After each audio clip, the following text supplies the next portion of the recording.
మృగశిర వచ్చిందంటే చాలు ఆ కార్తె ప్రవేశం రోజు ప్రతి ఇంట చేపల కూర గుమగుమలు గుప్పుమంటాయి.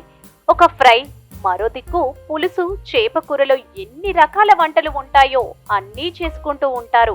ఆ రోజున ఎప్పుడు తినని వారు కూడా తమ ఆరోగ్యాన్ని కాపాడుకోవడానికి కనీసం 2 ముక్కలైనా నోట్లో వేసుకుంటారు.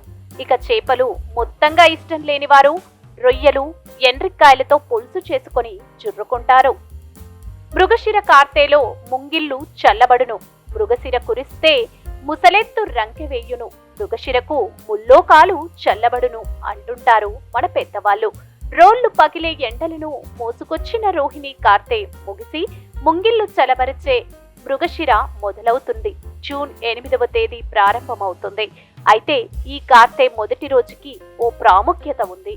ఈ రోజును ప్రతి ఒక్కరూ చేపలు తినడం, చేపల మందులు తినడం అనాదిగా వస్తున్న ఆనవాయితీ. అసలు ఈ రోజున చేప మందు కాని, చేపలు కాని ఎందుకు తింటారు? దీని వెనుక ఉన్న ఆరోగ్య రహస్యం ఏంటి? నేటి యువతకు అస్సలు తెలియదు.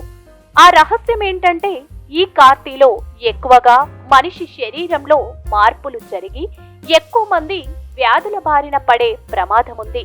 గుండె జబ్బు, అస్తమా బాధితులు ఆరోగ్యపరంగా ఇబ్బందులు ఎదుర్కొనే ముప్పు ఉంది.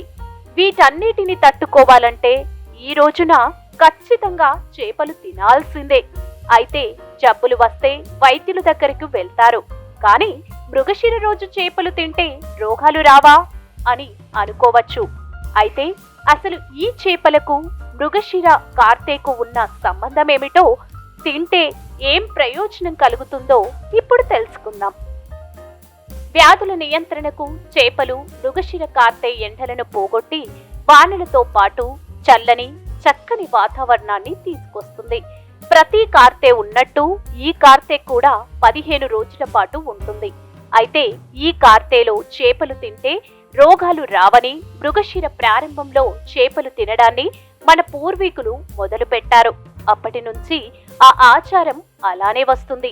అసలు ఎందుకు తినాలంటే ఈ కార్తెలో మన శరీరంలో ఉష్ణోగ్రతలు ఎండాకాలం తర్వాత వాతావరణం ఎలా చల్లబడుతుందో అదే విధంగా చల్లబడుతుంది.